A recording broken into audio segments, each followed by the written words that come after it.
Bismillahirrahmanirrahim. Alhamdulillahi alamin. Wassalatu wassalamu ala asyrafil mursalin Sayyidina wa maulana Muhammad wa ala alihi wa sahbihi ajma'in. Amma ba'd. Ibu-ibu, bapak-bapak, saudara-saudara serta anak-anakku sekalian, jamaah salat Isya, salat tarawih dan salat witir Masjid At-Taqwa yang insyaallah dimuliakan dan dirahmati Allah Subhanahu wa taala.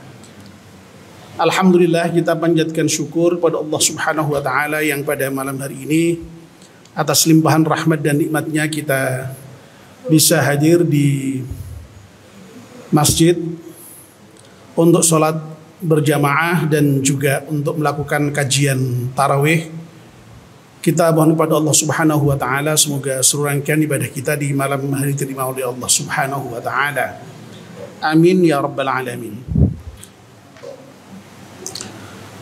Bapak dan ibu-ibu, kita bersyukur kita malam hari ini sudah berada di malam ke-28 dari bulan Ramadan tahun ini.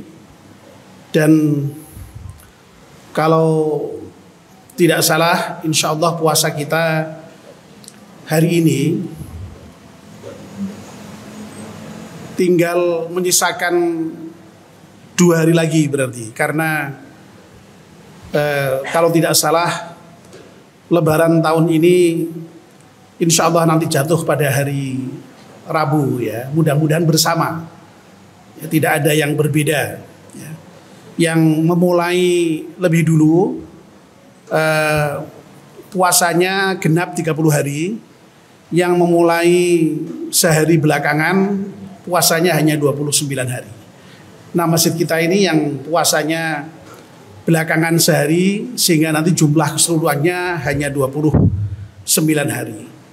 Kita mohon pada Allah Subhanahu wa taala semoga puasa yang sudah kita lakukan selama 27 hari ini diterima oleh Allah Subhanahu wa taala, dan kita masih diberi kekuatan lahir dan batin oleh Allah Subhanahu wa taala untuk bisa menyelesaikan yang 2 hari lagi dengan sempurna, sehingga nanti kita bisa merayakan Idul Fitri. Amin ya rabbal alamin.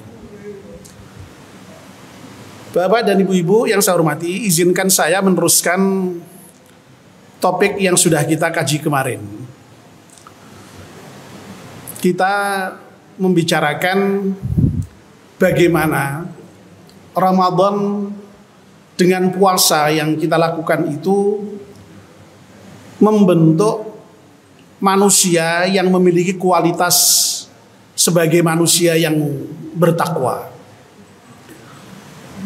Kemarin sudah kita sampaikan mengenai ciri-ciri yang bertakwa yang ada di dalam surat Al-Baqarah. Di awal itu ada 5. Yang pertama, orang yang bertakwa itu adalah orang yang beriman kepada yang gaib. Yang kedua, orang yang bertakwa itu adalah orang yang menegakkan salat. Yang ketiga, orang yang bertakwa itu adalah orang yang mau menginfakkan sebagian hartanya. Yang keempat, orang yang bertakwa itu adalah orang yang beriman kepada wahyu yang diturunkan oleh Allah kepada Nabi Muhammad dan juga nabi-nabi terdahulu. Dan yang kelima, orang yang bertakwa itu adalah orang yang beriman kepada hari akhir. Kita sudah membicarakan bagaimana puasa yang Allah wajibkan untuk kita itu membentuk manusia yang memiliki ciri-ciri yang seperti itu. Yang sudah kita bicarakan sudah 4 ya. Dan malam ini kita akan melanjutkannya dengan membicarakan yang kelima, bahwa orang yang puasa itu akan bisa membentuk menjadi orang yang beriman kepada hari akhir. Jamaah tarawih yang dimuliakan Allah Subhanahu wa taala. Kalau saya bertanya, kira-kira apa ya yang menjadikan kita itu kok lalu kuat melakukan puasa, menahan lapar dan dahaga sehari penuh itu? Apa kira-kira jawabannya? Ya. Jawaban yang sering muncul itu tidak lain adalah bahwa orang yang berpuasa itu meskipun toh dia berlapar-lapar, berdahaga-dahaga, tetapi dia yakin bahwa maghrib itu akan datang. Ya. Itu ya. Artinya apa? Orang yang berpuasa itu punya optimisme ya. Punya optimisme bahwa maghrib akan datang, tidak kok kemudian puasa terus ya. Makanya kemudian ya ditahan-tahan memang. Dibela-belain tidak makan, tidak minum, yakin wah nanti ada waktunya. Yaitu maghrib datang kita boleh makan, boleh minum, boleh berbuka. Ya. Satu lagi tentu saja yang lebih penting ya. Ini adalah optimisme tentang hari akhir. Maksudnya apa? Orang yang berpuasa itu dibela-belain berpuasa ya. Menahan lapar dan dahaga itu karena punya keyakinan akan adanya hari akhir itu. Dan hari akhir itu diyakini sebagai lebih baik, lebih indah dibandingkan dengan hari-hari ketika kita berada di dunia ini. Walal akhiratu khairul laka minal ula. Kehidupan akhirat itu lebih baik dibandingkan dengan kehidupan yang pertama di dunia ini. Nah, itulah yang sesungguhnya memotivasi orang yang beriman itu lalu kemudian mau menjalankan ibadah puasa Ramadan itu. Dan itu sejalan memang dengan hadis Nabi yang menyatakan lis-shaimi farhatani, farhatun inda iftarih wa farhatun inda liqa'i rabbih. Hadis riwayat Muslim. Bagi orang yang berpuasa itu ada dua kebahagiaan, ada dua kegembiraan. Kegembiraan yang pertama apa? Inda iftarih, yaitu pada saat maghrib datang itu, berbuka itu. Ya. Itu kebahagiaan yang luar biasa bagi orang yang berpuasa itu. Ya. Lebih-lebih bagi anak yang kecil yang baru berlatih puasa itu, wah maghrib itu ditunggu betul-betul itu ya. Tapi ya kita harus jujur lah, yang seperti itu tidak hanya anak kecil ya, kita pun, saya lah paling tidak ya sudah tua sekalipun ya tetap menunggu maghrib datang ya, supaya kemudian lalu segera berbuka itu. Dan itu memang merupakan saatnya kita merasa berbahagia, merasa bergembira dengan datangnya waktu maghrib yang kemudian memungkinkan kita untuk berbuka itu.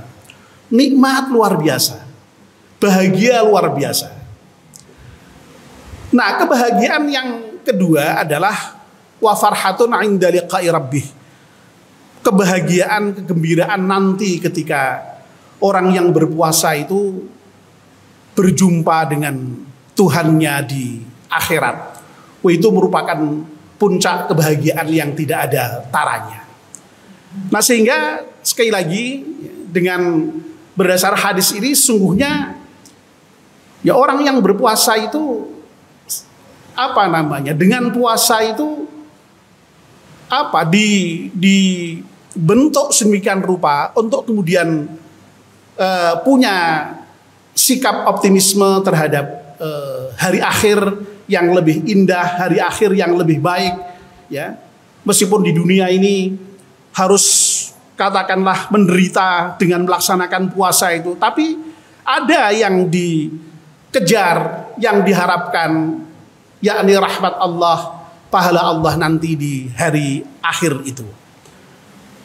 Ya, sehingga memang ya sebenarnya orang untuk mau berpuasa ya dibutuhkan ketakwaan, dibutuhkan keimanan. Orang yang punya iman, punya takwa, insya Allah ya terdorong untuk berpuasa. Lalu puasa sendiri kemudian pada gilirannya juga akan meningkatkan kualitas iman dan kualitas takwa kita. Jadi itu terus-menerus berjalan sehingga Saya berkali-kali mengatakan memang idealnya lalu kemudian keimanan kita, ketakwaan kita itu dari waktu ke waktu menjadi bertambah kualitasnya dengan pelaksanaan ibadah puasa itu. Lalu kemudian bagaimana puasa membentuk manusia bertakwa dengan ciri-ciri yang lainnya? Di dalam surat Ali Imran, sebagaimana yang sudah sering kita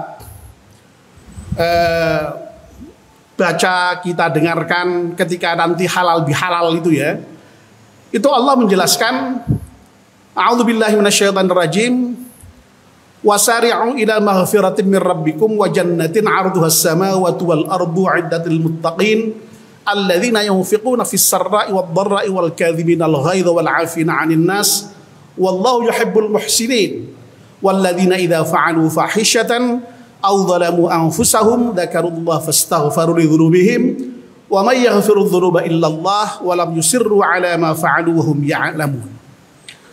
Saya tidak perlu menerjemahkan detail, tapi saya ingin langsung menyebutkan saja bahwa dalam ayat yang baru saja saya sampaikan tadi itu, Allah menjelaskan bahwa ciri orang yang bertakwa itu yang pertama adalah orang yang mau menginfakkan hartanya baik dalam keadaan lapang maupun dalam keadaan sempit. Lalu yang kedua adalah orang yang bisa menahan marah. Lalu yang ketiga adalah orang yang mau memaafkan kesalahan orang lain. Dan yang keempat adalah orang yang mau bertaubat kepada Allah Subhanahu wa ta'ala. Ya. Mengenai bagaimana takwa membentuk orang yang mau menginfakkan hartanya, kemarin sudah kita sampaikan ya, yakni ciri orang yang bertakwa yang nomor 3 dari rangkaian ayat-ayat di awal surat Al-Baqarah itu. Cuma penekanannya di sini adalah orang yang bertakwa itu mau menginfakkan sebagian hartanya baik dalam keadaan lapang maupun dalam keadaan susah, ya, dalam keadaan sempit. Dan sekali lagi saya tandaskan, kemarin sudah saya sampaikan bahwa puasa itu melatih itu. Nyatanya kita diperintahkan untuk membayar zakat fitrah. Zakat fitrah itu bukan diperintahkan untuk orang yang kaya. Zakat fitrah itu selama kita punya kelebihan harta yang dimakan pada hari Idul Fitri, itu sudah wajib untuk mengeluarkan zakat fitrah. Berarti kan tidak harus kaya orang berinfak gitu. Padahal itu wajib gitu. Dan itu kita lakukan ketika kita berpuasa. Nah, yang ingin kita sampaikan selanjutnya adalah bagaimana puasa membentuk orang yang bertakwa, yang memiliki ciri orang yang bisa menahan marah. Jadi takwa itu ternyata tidak selalu terkait dengan sholat, zakat, ya, hari akhir, percaya kepada kitab. Ternyata ciri orang yang bertakwa itu ada yang terkait dengan kehidupan kita sehari-hari. Mampu menahan marah, itu orang yang bertakwa. Lalu pertanyaannya bagaimana itu? Puasa itu kok kemudian bisa menciptakan orang yang bisa menahan marah itu? Bapak dan ibu-ibu yang saya muliakan, Nabi kita pernah menyatakan bahwa yang namanya puasa itu adalah perisai, ya. Innama shaumu junnatun, kata Nabi, ya. Ya, yang namanya perisai itu pasti merupakan hal yang bisa melindungi kita dari berbagai macam serangan dari musuh, ya. Dengan kata lain bahwa yang namanya puasa itu ya bisa melindungi kita, menjaga kita untuk tidak berbuat hal-hal yang dilarang oleh Allah Subhanahu wa ta'ala. Ya. Lalu kemudian Nabi menyatakan, fa idza kana ahadukum shaiman fala yarfuth wala yajhal.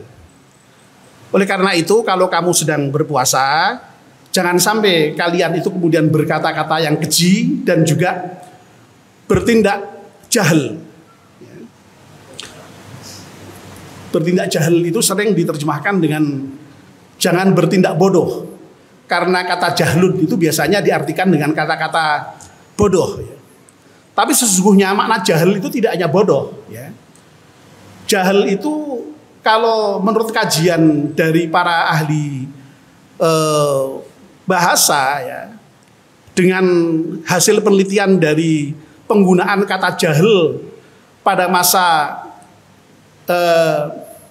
Arab pra-Islam, ya, yang kemudian disebut dengan zaman jahiliyah itu, kata-kata jahil itu ternyata lebih merupakan lawan dari kata hilm dibandingkan dengan lawan dari kata ilm. Kalau lawan dari kata ilm berarti bodoh memang. Tapi kalau lawan dari kata hilm, hilm itu